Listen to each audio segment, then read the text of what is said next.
ಪ್ರಿಯರೇ, ಇಂಗ್ಲಿಷ್ ನೀಡ್ಸ್ಗೆ ಮತ್ತೊಮ್ಮೆ ನಿಮಗೆ ಸ್ವಾಗತ. ಈ ವಿಡಿಯೋದಲ್ಲಿ ನೀವು ಇಂಗ್ಲಿಷ್ನ 2 ವಾಕ್ಯಗಳನ್ನ ಜೋಡಿಸಿ ಒಂದು ವಾಕ್ಯವನ್ನಾಗಿ ಮಾಡುವುದನ್ನ ನೀವು ಕಲಿತೀರಾ. ಇಲ್ಲಿ ಕಂಜಂಕ್ಷನ್ಸ್ ಗಳನ್ನ ಉಪಯೋಗ ಮಾಡಿಕೊಂಡು ಜೋಡಣೆ ಮಾಡಿದೆ. ಕೇವಲ ಕಾಮಾ ಮತ್ತು ಸೆಮಿಕಾಲನ್ ಉಪಯೋಗ ಮಾಡಿಕೊಂಡು ಕೂಡ 2 ವಾಕ್ಯಗಳನ್ನು ಜೋಡಣೆ ಮಾಡಬಹುದು. ಕಂಬೈನಿಂಗ್ ದ ಸೆಂಟೆನ್ಸಸ್ ಪಾರ್ಟ್ 2 ಇದರ ಲಿಂಕ್ ಅನ್ನು ನಾನು ಈ ವಿಡಿಯೋದ ಕೊನೆಯಲ್ಲಿ ಕೊಟ್ಟಿರ್ತೀನಿ. ಈ ವಿಡಿಯೋ ನಿಮಗೆ ಚೆನ್ನಾಗಿ ಅನಿಸಿದ್ರೆ ಒಂದು ಲೈಕ್ ಮಾಡಿ. ರಾಣಿ ಕಂಪ್ಲೀಟೆಡ್ ಹರ್ ಹೋಮ್ವರ್ಕ್. ರಾಣಿ ತನ್ನ ಹೋಮ್ವರ್ಕ್ ಅನ್ನು ಮುಗಿಸಿದಳು. ರಾಣಿ ವೆಂಟ್ ಟು ಬೆಡ್.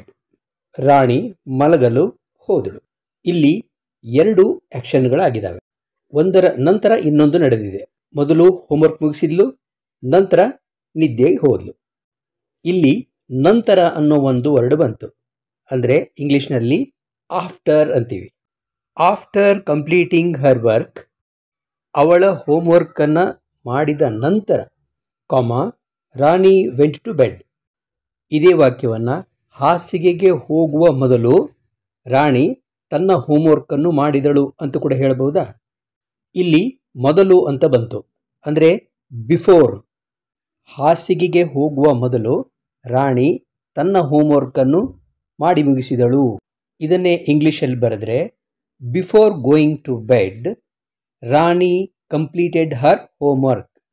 2 ಕೆಲಸಗಳು ಒಂದರ ನಂತರ ಆಗಿ ಒಂದಕ್ಕೊಂದು ಅವು ಪೂರಕ ಇತ್ತು ಅಂದರೆ ವಿರೋಧಾಭಾಸ ಇಲ್ಲ ಅಂದರೆ ಎಂಡ್ ಅನ್ನು ಬಳಸಿ ವಾಕ್ಯವನ್ನು ಮಾಡಬಹುದು. Rani completed her homework and went to bed. Rani has not come to school. Rani ಶಾಲೆಗೆ ಬಂದಿಲ್ಲ. ರಾಣಿ ಈಸ್ ಇಲ್. ರಾಣಿಗೆ ಆರಾಮ ಇಲ್ಲ. ಇಲ್ಲಿ ರಾಣಿ ಶಾಲೆಗೆ ಬರೆದಿರೋಕ್ಕೆ ಒಂದು ಕಾರಣ ಇದೆ. ಆ ಕಾರಣವನ್ನು ಹೇಳಬೇಕಾದಾಗ ಹೇಗೆ ಜಾಯಿನ್ ಮಾಡ್ತೀವಿ ಅಂತ ನೋಡಿ. ರಾಣಿ ಶಾಲೆಗೆ ಬಂದಿಲ್ಲ ಏಕೆಂದರೆ ರಾಣಿಗೆ ಆರಾಮಿಲ್ಲ. ಏಕೆಂದರೆ ಅನ್ಲಿಕ್ಕೆ ಬಿಕಾಸ್.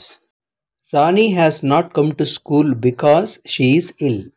ಇದನ್ನೇ ಹೀಗೂ ಹೇಳಬಹುದು, ರಾಣಿಗೆ ಆರಾಮವಿಲ್ಲ ಆದ್ದರಿಂದ ಅವಳು ಶಾಲೆಗೆ ಬಂದಿಲ್ಲ. ಇಲ್ಲಿ ಆದ್ದರಿಂದ ಅಂತ ಬಂತು. ಇದಕ್ಕೆ 2 ಶಬ್ದಗಳನ್ನು ಬಳಸಬಹುದು. ಸೋ ಅಂತ ಬಳಸಬಹುದು, ಇಲ್ಲ ದೇರ್ ಫೋರ್ ಅಂತ ಬಳಸಬಹುದು. Rani is ill, so she has not come to school. ಇದೇ ವಾಕ್ಯದಲ್ಲಿ ಸೋದ ಜಾಗದಲ್ಲಿ ದೇರ್ ಫೋರ್ ಅನ್ನು ಬಳಸಬಹುದು. ಇದನ್ನೇ ಹೀಗೂ ಹೇಳಬಹುದು, ರಾಣಿಗೆ ಆರಾಮಿಲ್ಲದ್ದರಿಂದ ಅವಳು ಶಾಲೆಗೆ ಬಂದಿಲ್ಲ. ಇಲ್ಲಿ ಆಸ್ ಅಥವಾ ಸಿನ್ಸ್ ಅನ್ನು ಬಳಸಿ ಈ ವಾಕ್ಯವನ್ನು ಮಾಡಬಹುದು. As Rani is ill, she has not come to school. Since Rani is ill, she has not come to school. ಒಂದು ವೇಳೆ ರಾಣಿ ಶಾಲೆಗೆ ಬಂದಿದ್ಲು ಅಂತ ಇಟ್ಕೊಳ್ಳಿ, ಆಗ ಏನಾಗುತ್ತಂದರೆ ರಾಣಿಗೆ ಆರಾಮಿಲ್ಲದಿದ್ದರೂ ಶಾಲೆಗೆ ಬಂದ್ಲು ಅಂತ ಆಗುತ್ತೆ. ಆಗ although Rani is ill, she has come to school ಅಂತ ಆಗುತ್ತೆ. Rani is happy, Kavya is happy. Both are same. 2 ಅಂತ ಬಂದಾಗ ಬೋತ್ ನ ಉಪಯೋಗ ಮಾಡ್ತೀವಿ. Both Rani and Kavya are happy. ಇಲ್ಲಿ ಬೋತ್ ಅನ್ನುವ ಶಬ್ದವನ್ನು ಬಿಟ್ಟರೂ ನಡೆಯುತ್ತೆ. Rani and Kavya are happy ಅಂತ ಅಷ್ಟೇ ಹೇಳ್ಬೋದು. ರಾಣಿಯಂತೆ ಕಾವ್ಯಳು ಸಂತೋಷದಿಂದ ಇದ್ದಾಳೆ ಅಂತಲೂ ಹೇಳ್ಬೋದಾ? Rani as well as Kavya are happy. ಈಗ ರಾಣಿ ಹ್ಯಾಪಿ ಆಗಿದ್ದಾಳೆ, ಆದರೆ ಕಾವ್ಯ ಅನ್ಹ್ಯಾಪಿ ಆಗಿದ್ದಾಳೆ ಅಂತ ಅಂದರೆ ವಿರುದ್ಧವಾಗಿರತಕ್ಕಂಥದ್ದಾಗಿದೆ ಅಂತಾದರೆ ಏನಾಗುತ್ತೆ ಅಂತ ನೋಡೋಣ. ರಾಣಿ ಸಂತೋಷದಿಂದ ಇದ್ದಾಳೆ, ಆದರೆ ಕಾವ್ಯ ಸಂತೋಷದಿಂದ ಇಲ್ಲ. ಇಲ್ಲಿ ಆದರೆ ಅಂತ ಬಂತಲ್ಲ, ಅದು but. Rani is happy but Kavya is unhappy. I am interested in dance. ನನಗೆ ನೃತ್ಯದಲ್ಲಿ ಆಸಕ್ತಿ ಇದೆ. My sister is interested in music. Dance ಮತ್ತು ಮ್ಯೂಸಿಕ್ಕು ಒಂದೇ ಥರದ ಆಸಕ್ತಿ ಆಗಿರೋದ್ರಿಂದ ಇಲ್ಲಿ ಎಂಡ್ ಅನ್ನು ಬಳಸಿ 2 ಜೋಡಣೆ ಮಾಡಬಹುದು. I am interested in dance and my sister is interested in music. 2 ಆಸಕ್ತಿಗಳು ಬೇರೆ ಬೇರೆ ಆಗಿರೋದ್ರಿಂದ ಇಲ್ಲಿ ವೇರಾಸ್ ಅನ್ನು ಉಪಯೋಗ ಮಾಡಿ ಕೂಡ ಈ ವಾಕ್ಯ ಮಾಡಬಹುದು. I am interested in dance whereas my sister is interested in music. ನನಗೆ ಡಾನ್ಸ್ನಲ್ಲಿ ಆಸಕ್ತಿ, ಆದರೆ ನನ್ನ ಸಹೋದರಿಗೆ ಸಂಗೀತದಲ್ಲಿ ಆಸಕ್ತಿ. I study in the evening. My brother wastes his time in gossips. ಇಲ್ಲಿ ಎರಡು ತದ್ವಿರುದ್ಧವಾಗಿರ್ತಕ್ಕಂಥ ಕ್ರಿಯೆಗಳಿವೆ. ಸ್ಟಡಿ ಮಾಡೋದು ಒಂದು ಒಳ್ಳೆಯ ಕಾರ್ಯ, ಅದೇ ಗಾಸಿಪ್ ಮಾಡೋದು ಅಂದರೆ ಹರಟೆ ಹೊಡೆಯೋದು ಕೆಟ್ಟದು. ಅದಕ್ಕಾಗಿ ಇಲ್ಲಿ ಬಟ್ ಅಥವಾ ವೇರ್ ಆಸ್ನ ಉಪಯೋಗ ಮಾಡಬಹುದು. I study in the evening but my brother wastes his time in gossips. ನಾನು ಸಂಜೆ ಅಭ್ಯಾಸ ಮಾಡುತ್ತೇನೆ, ಆದರೆ ನನ್ನ ಸಹೋದರ ಹರಟೆಯಲ್ಲಿ ತನ್ನ ಸಮಯವನ್ನು ವ್ಯರ್ಥಗೊಳಿಸುತ್ತಾನೆ. ಇದನ್ನೇ ಬಟ್ ಜಾಗದಲ್ಲಿ ವೇರ್ ಆಸ್ನ ಉಪಯೋಗ ಮಾಡಬಹುದು. We went to the shop. We purchased some clothes. ನಾವು ಅಂಗಡಿಗೆ ಹೋದೆವು, ನಾವು ಬಟ್ಟೆಗಳನ್ನು ಖರೀದಿ ಮಾಡಿದೆವು. ಇಲ್ಲಿ ಎರಡನೆಯ ಕಾರ್ಯ ಮೊದಲನೆಯ ಕಾರ್ಯದ ಮುಂದುವರಿದ ಭಾಗ, ಅದಕ್ಕೆ ಇಲ್ಲಿ ಆ್ಯಂಡ್ ಅನ್ನು ಉಪಯೋಗ ಮಾಡುತ್ತೀವಿ. We went to the shop and purchase some clothes. We went to the cinema hall. We did not watch movie. ನಾವು ಸಿನೆಮಾ ಹಾಲ್ಗೆ ಹೋದೆವು, ನಾವು ಸಿನಿಮಾ ನೋಡಲಿಲ್ಲ. ಸಿನಿಮಾ ಹಾಲ್ಗೆ ಹೋಗಿ ಸಿನಿಮಾ ನೋಡಿದರೆ ಅದು ಮುಂದುವರೆದ ಭಾಗ ಆಗ್ತಿತ್ತು. ಇಲ್ಲಿ ಸಿನಿಮಾನ ನೋಡಲಿಲ್ಲ, ವಿರುದ್ಧ ಆಯಿತು. ಹಾಗಾದರೆ ಗೆಸ್ ಮಾಡಿ ಏನು ಉಪಯೋಗ ಆಗಬೇಕು? ಬಟ್ಟನ್ನು ಉಪಯೋಗ ಮಾಡಬೇಕು. We went to the cinema hall but we did not watch the movie. We did not watch the movie. ನಾವು ಮೂವಿ ನೋಡಲಿಲ್ಲ. We did not get tickets. ನಮಗೆ ಟಿಕೆಟ್ಗಳು ದೊರೆಯಲಿಲ್ಲ. ಇಲ್ಲಿ ಮೂವಿ ಯಾಕೆ ನೋಡಲಿಲ್ಲ ಅನ್ನೋದಕ್ಕೆ ಕಾರಣವನ್ನು ಹೇಳ್ತಾ ಇದ್ವಿ, ಅದಕ್ಕೋಸ್ಕರ ಇಲ್ಲಿ ಬಿಕಾಸನ್ನು ಉಪಯೋಗ ಮಾಡ್ತೀವಿ. V did not watch the movie because we did not get the tickets. ಇದನ್ನು ಹೀಗೂ ಹೇಳ್ಬೋದಲ್ವಾ, ಟಿಕೆಟ್ಗಳು ದೊರೆಯದೇ ಇರುವ ಕಾರಣಕ್ಕಾಗಿ, ದೊರೆಯದೇ ಇದ್ದದರಿಂದ ನಾವು ಮೂವಿಯನ್ನು ನೋಡಲಿಲ್ಲ ಅಂತ. ಇಲ್ಲಿ ಆಸ್ ಅಥವಾ ಸಿನ್ಸ್ ಅನ್ನು ಉಪಯೋಗ ಮಾಡಬಹುದು. As we did not get tickets V did not watch movie. ನೋಡಿ, ಇಲ್ಲಿ ಎರಡನೇ ವಾಕ್ಯ ಮೊದಲು ಬಂದಿದೆ. ಟಿಕೆಟ್ ಸಿಗದಿರುವುದರಿಂದ ನಾವು ಮೂವಿಯನ್ನು ನೋಡಲಿಲ್ಲ ಅಂತ. ಇದೇ ವಾಕ್ಯವನ್ನು ಆಸ್ನ ಜಾಗದಲ್ಲಿ ಸಿನ್ಸ್ ಉಪಯೋಗ ಮಾಡಬಹುದು. Since we did not get tickets V did not watch the movie. He has 2 cars. ಅವನು 2 ಕಾರ್ಗಳನ್ನು ಹೊಂದಿದ್ದಾನೆ. ಹಿ ಯೂಸಸ್ ಬೈಸಿಕಲ್ ವೆರಿ ಆಫನ್ಲಿ. ಅವನು ಆಗಾಗ ಸೈಕಲನ್ನು ಬಳಸುತ್ತಾನೆ. ಸಾಮಾನ್ಯವಾಗಿ ಕಾರಿರೋರು ಸೈಕಲ್ಸ್ನ ಬಳಸಲ್ಲ.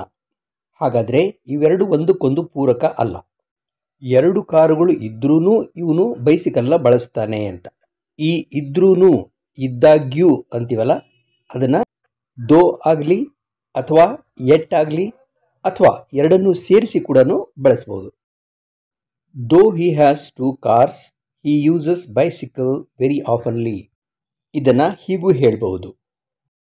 ಹಿ has 2 cars yet he uses bicycle very ಆಫನ್ಲಿ. ಇವುಗಳನ್ನು ಕನ್ನಡದಲ್ಲಿ ಹೇಳುವಾಗ ಸ್ವಲ್ಪ ಬದಲಾವಣೆ ಆಗುತ್ತೆ ಅಷ್ಟೇ, ಅರ್ಥ ಒಂದೇ. ಇದು ಅವನ ಬಳಿ 2 ಕಾರುಗಳು ಇದ್ದಾಗ್ಯೂ ಅವನು ಸೈಕಲನ್ನು ಆಗಾಗ ಬಳಸುತ್ತಾನೆ. ಇದು ಅವನ ಬಳಿ 2 ಕಾರುಗಳಿವೆ, ಆದಾಗ್ಯೂ ಅವನು ಸೈಕಲನ್ನು ಆಗಾಗ ಉಪಯೋಗ ಮಾಡುತ್ತಾನೆ. He has a showroom. ಅವನು ಒಂದು ಶೋರೂಮನ್ನು ಹೊಂದಿದ್ದಾನೆ. ಹಿ ಹ್ಯಾಸ್ 2 ಶಾಪ್ಸ್. ಅವನು 2 ಅಂಗಡಿಗಳನ್ನು ಹೊಂದಿದ್ದಾನೆ. ಅಂದರೆ ಶೋರೂಮ್ ಅಲ್ಲದೇನೆ ಮತ್ತೆ ಅವನ ಹತ್ರ 2 ಶಾಪ್ಗಳಿವೆ ಅಂತ ಅರ್ಥ ಆಯಿತು. ಇಲ್ಲಿ ಆ್ಯಂಡ್ ಆಲ್ಸೋ ಉಪಯೋಗಿಸಿ ಎರಡನ್ನು ಜಾಯಿನ್ ಮಾಡಬಹುದು. He has a showroom and also has 2 shops. ಅವನು ಒಂದು ಶೋರೂಮನ್ನು ಹೊಂದಿದ್ದಾನೆ ಮತ್ತು 2 ಅಂಗಡಿಗಳನ್ನೂ ಹೊಂದಿದ್ದಾನೆ. ಈ 2 ವಾಕ್ಯಗಳನ್ನು ಬಿಸೈಡ್ಸ್ ಅನ್ನುವ ಇನ್ನೊಂದು ಲಿಂಕರ್ ಬಳಸಿ ಕೂಡ ವಾಕ್ಯಗಳನ್ನು ಕಂಬೈನ್ ಮಾಡಬಹುದು. ಇದು ಬಿಸೈಡ್ ಅಲ್ಲ, ಬಿಸೈಡ್ಸ್. ಇದರ ಅರ್ಥ ಜೊತೆಯಲ್ಲೇ, ಅದಲ್ಲದೆ ಅಥವಾ ಅತಿರಿಕ್ತವಾಗಿ ಅಂತಲೂ ಹೇಳ್ಬೋದು. Besides having a showroom he has 2 shops. ನೋಡಿ, ಹ್ಯಾಸ್ ಇದ್ದಿದ್ದು ಹ್ಯಾವಿಂಗ್ ಆಯಿತು. ಈ ಬದಲಾವಣೆಯನ್ನು ಚೆನ್ನಾಗಿ ಗಮನಿಸಿ. ಒಂದು ಶೋರೂಮ್ನ ಜೊತೆಯಲ್ಲೇ ಅಥವಾ ಒಂದು ಶೋರೂಮ್ ಅಲ್ಲದೆ 2 ಅಂಗಡಿಗಳನ್ನು ಹೊಂದಿದ್ದಾನೆ. ಇನ್ನೊಂದು ಲಿಂಕರ್ ಅಡಿಷನಲಿ, ಅತಿರಿಕ್ತವಾಗಿ ಅಂತ ಕೂಡ ಉಪಯೋಗ ಮಾಡಬಹುದು. He has a showroom additionally he has 2 shops. He is not the boss he acts as the boss. ಅವನು ಬಾಸ್ ಅಲ್ಲ, ಅವನು ಬಾಸ್ನಂತೆ ನಟಿಸುತ್ತಾನೆ. ಇಲ್ಲಿ ಆ್ಯಸ್ ದೋ ಅನ್ನು ಉಪಯೋಗ ಮಾಡಿ ಎರಡನ್ನು ಜಾಯಿನ್ ಮಾಡ್ಬೋದು. ಹಿ ಆ್ಯಕ್ಟ್ಸ್ ಆ್ಯಸ್ ದೋ ಹೀ ಈಸ್ ದ ಬಾಸ್. ಅವನು ತಾನೇ ಬಾಸ್ನೇನೋ ಎನ್ನುವಂತೆ ನಟಿಸುತ್ತಾನೆ. ಅಂದರೆ ಅವನು ಬಾಸ್ ಅಲ್ಲ ಅಂತಲೇ ಅರ್ಥ. You tell the truth, you will be left free. ನೀನು ಸತ್ಯವನ್ನು ಹೇಳು, ನಿನ್ನನ್ನು ಮುಕ್ತಗೊಳಿಸಲಾಗುವುದು. ಇಲ್ಲಿ ಒಂದು ಕಂಡೀಷನ್ ಹಾಕುವ ಒಂದು ಭಾವನೆ ಇದೆ. ನೀನು ಸತ್ಯ ಹೇಳಿದರೆ ನಿನ್ನನ್ನು ಬಿಟ್ಬಿಡ್ತೀವಿ ಅಂತ. ಈ ಸಂದರ್ಭದಲ್ಲಿ ಇಫ್ ಅನ್ನು ಉಪಯೋಗ ಮಾಡುತ್ತೀವಿ. ಇಫ್ ಅಂದರೆ ಒಂದು ವೇಳೆ. If you tell the truth you will be left free.